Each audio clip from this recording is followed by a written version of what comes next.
독립문 인근에 위치한 반도건설 경희공유보라 오피스텔 현장입니다.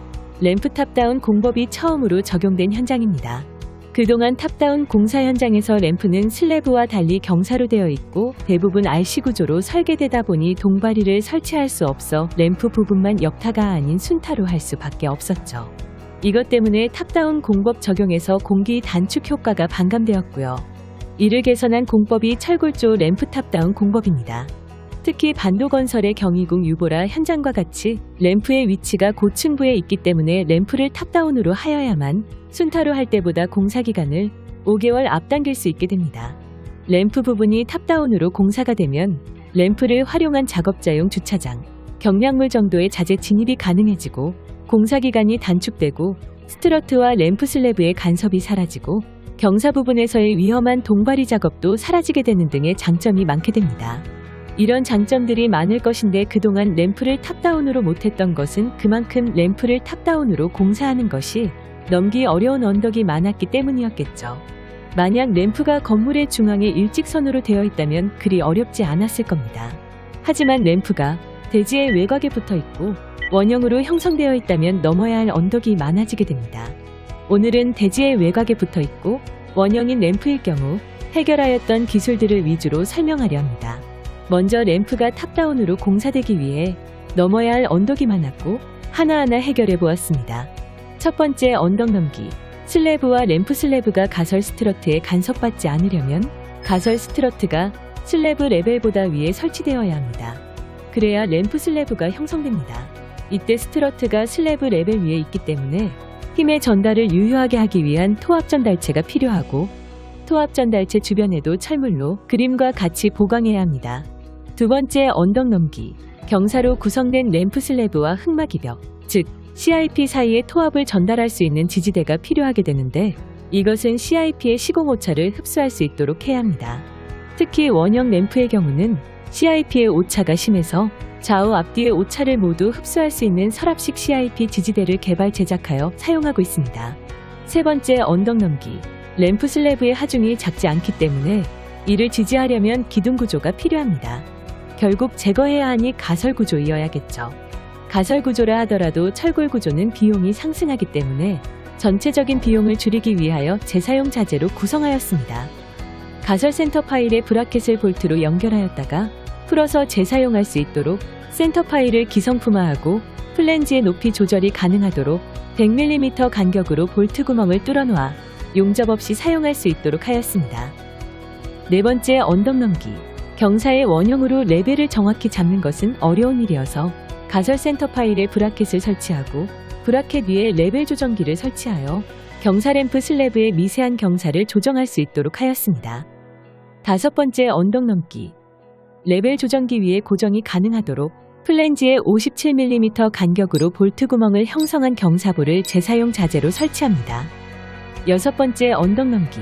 경사부 위에 연구보를 설치, 연구보의 하부 플랜지에 거푸집용 데크를 설치, 주철근을 램프의 폭 방향으로 설치, 콘크리트 타설로 슬래브가 구성되면 철골 구조이어도 램프의 층고가 부족하지 않도록 합니다. 6번이나 언덕을 넘자니 힘들었지만 그래도 안전이 최우선이니 모든 요소 기술들은 하중 시험을 통해 검증하였습니다. 공사 진행 상황을 3D와 실제 영상으로 보면 램프 역타는 레벨이 중요해서 3D 작업으로 사전에 시뮬레이션.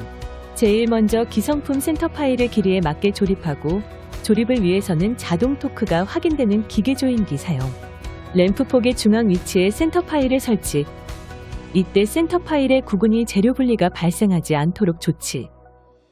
터파기가 더 진행되기 전에 첫 번째 층의 슬래브에 토압 전달체와 CIP의 띠장 및 스트러트를 설치. 본격적으로 램프 역타를 위하여는 램프 슬래브의 위아래층 슬래브가 완료. 브라켓에 레벨 조정기를 부착한 후 센터 파일에 고정. 레벨 조정기는 그 위에 하중이 많이 가해지기 전에 레벨을 조정. 그 위에 경사보 설치. 경사보 위에 매립보 설치. 매립보 하부 플랜지 위에 데크 설치. CIP 받침대를 설치하고 서랍식 지지대를 램프 슬래브 레벨에 설치. 철근 배치. 콘크리트 타설. 첫째 층과 아래로 두 번째 층 사이에 램프 경사 슬래브가 양생이 되면 첫째 층과 두 번째 층 상위에 램프 내부 벽체 완성. 이를 반복하여 터파기와 함께 밑으로 공사가 기초까지 진행. 내부 벽체가 양생이 되면 첫 번째 층의 스트러트와 토합 전달체를 해체하여 그 하부층으로 이동. 이렇게 해서 기초까지 완료가 되면 램프의 외부 토합 벽체를 기초에서부터 마무리. 토합 벽체가 마무리되는 아래층부터 브라켓, 레벨 조정기, 경사부 해체. 가설 센터 파일을 각 층에서 해체하고 센터 파일 부분을 메워 마무리. CIP 흑마기 벽에서 전달되는 토합이 무척 커서 보통은 스트러트를 슬래브에 지지하는데 저렇게 스트러트와 슬래브의 레벨을 달리하면 구조적으로 괜찮을까요? 예, 그 부분이 램프 탑다운 공법을 실현하는데 제일 험난한 과제였습니다. 램프 탑다운으로 하려면 램프 슬래브와 스트러트가 겹치지 않게 하기 위해 스트러트의 레벨을 슬래브보다 위에 설치해야 합니다. 이럴 경우 슬래브에는 토합뿐만 아니라 편심 모멘트도 같이 발생합니다. 이를 나비 형상의 브레이싱이 스트러트의 하중을 슬래브에 전달하는 것이 키포인트이죠. 램프를 사용하기 위해서는 스트러트를 해체해야 하는데 그러면 토합은 무엇으로 지지하나요? 램프 슬래브가 형성되고 내부 벽체가 완료되면 토합의 흐름이 CIP에서 램프 슬래브로, 램프 슬래브에서 내부 벽체로, 내부 벽체에서 램프 슬래브 위아래의 수평 슬래브로 전달하게 되어 내부 벽체가 완성되면 스트러트를 해체하고 램프 슬래브를 사용할 수 있게 됩니다. 가설제의 해체 시 안전하게 하는 방법이 있는지요? 그리고 사용되는 부재 중에 어디까지가 본부재이고 어디까지가 가설제이죠?